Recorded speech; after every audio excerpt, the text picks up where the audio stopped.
Tsaka, mamimiss talaga namin yung ayet. Yung ayet na makulit.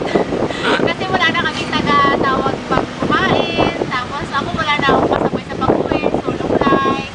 Tapos wala na akong taga-abot ng tube. Wala na akong kakulitan. Basta, ang daming mawawala dahil aalis ka na. Pero, masaya pa rin naman kami dahil nandyan si Ate Perna, si Olive, mga loka-loka. Basta, yun. Tsaka, yun lang, ingat ka doon. Tsaka, salamat talaga sa friendship na binigay mo dahil sa naging kaibigan kita. Nagkaroon ako ng asawa. Inaunahan pa kita tuloy. Basta kailangan pag-uwi mo dito, meron ka na ding bitbit. Paunan kayo ni Ate Shelly, ha? Basta yun, ingat. Tsaka, we will miss you talaga, ha? Bye-bye!